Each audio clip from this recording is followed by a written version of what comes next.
আসসালামু আলাইকুম everyone, this is Sadia. Welcome back to my another blog. So ওই দিন তো দেখালাম যে আমরা কি কি হচ্ছে বিক্রি করে দিলাম। এখানে কাঠের চেয়ার ছিল আর এখানে আমাদের একটা চৌকি ছিল।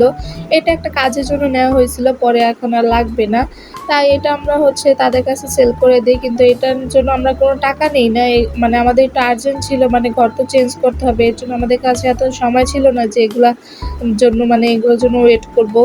তো তাদেরকে এই যে টেবিলগুলো ফ্রিতে দিয়ে দেওয়া হয়। প্লাস্টিকের টেবিল ছিল আরএফএল-এর, আর এই টেবিলগুলো একদম নতুন ছিল, এর জন্য কোনো টাকা নেওয়া হয় নাই।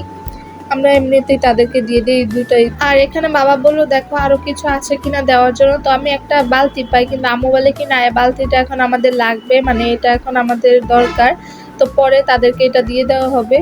তো এই তো, যে আন্টি আসছিল সে আন্টি চলে গেল, আর এখন ঘরে এই অবস্থা, এগুলো আমার এখন ক্লিন করতে হবে। আর এগুলো আমি ক্লিন করব কারণ আম্মুর হচ্ছে ডাস্ট অ্যালার্জি। আম্মু এগুলো ধরলে হচ্ছে আম্মুর মানে একদম শ্বাসকষ্ট বেড়ে যায়, পরে দেখা যায় শরীর অনেক অসুস্থ হয়ে যায়। এর জন্য আম্মুকে আমি প্রত্যেকবার হেল্প করে থাকি। আর এগুলো হেল্প করতে যেয়ে মানে এই জায়গায় অনেক ধুলা ছিল, আর আমি বুঝতে পারিনি যে ধুলাটা আমাকে এতটাই মানে সিক করে ফেলবে।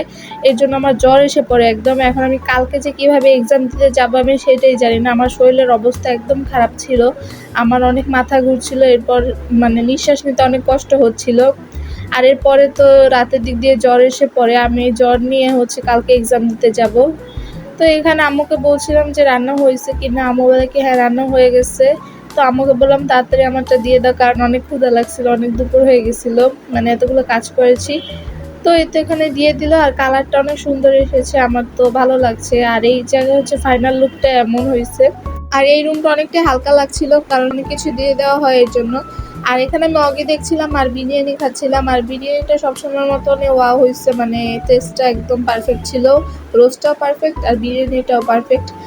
আর এখানে আমি সন্ধ্যা পড়তে বসি, আর আমার অনেক জ্বর এসেছিলো আর আমি পড়তেও পারছিলাম না, তাই আমার মুখে মানে টেস্টও কোনো কিছু ভালো লাগছিল না, এর জন্য আমি এখানে জিরা পানি খাচ্ছিলাম আর পড়ছিলাম।